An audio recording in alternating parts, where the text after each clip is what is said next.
चाळीसगाव तालुक्यातील उपखेड येथे वाळू माफियांनी फोफावले रॅकेट. महसूल प्रशासनाच्या भूमिकेवर ग्रामस्थांचा संताप. चाळीसगाव प्रतिनिधी. चाळीसगाव तालुक्यात सध्या एकाही वाळू घाटाचा अधिकृत लिलाव ठेका झालेला नसतानाही उपखेड गावात वाळू माफियांनी धुमाकूळ घातला आहे. रात्रीच्या अंधाराचा फायदा घेत आणि महसूल विभागातील काही भ्रष्ट अधिकाऱ्यांशी अर्थपूर्ण साटेलोटे करून सर्रासपणे गिरणा नदीतून अवैध वाळू उपसा केला जात आहे. विशेष म्हणजे ही वाळू नदीपात्रातून थेट गावठाण जागेत आणून तिचे मोठे ढिगारे लावले जात आहेत. तरीही स्थानिक मंडळ अधिकारी, सर्कल आणि तलाठी यांच्यावर कोणतीही कारवाई होत नसल्याने ग्रामस्थांमध्ये तीव्र संताप व्यक्त होत आहे. रात्रीचा अंधार, प्रशासनाचा डोळेझाक, कारभार. उपखेड परिसरात वाळू तस्करांनी अक्षरशः कायद्याची भीती सोडून दिली आहे.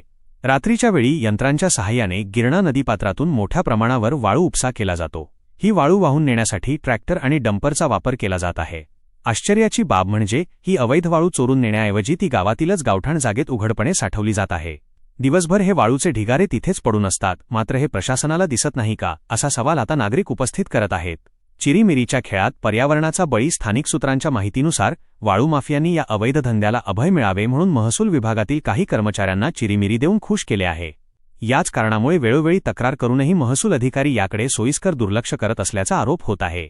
एका बाजूला प्रशासनाकडून अवैध वाळू उपशावर कारवाईच्या केवळ गप्पा मारल्या जातात, तर दुसरीकडे उपखेडसारख्या गावात अशा प्रकारे सर्रासपणे गौण खनिजाची चोरी सुरू आहे.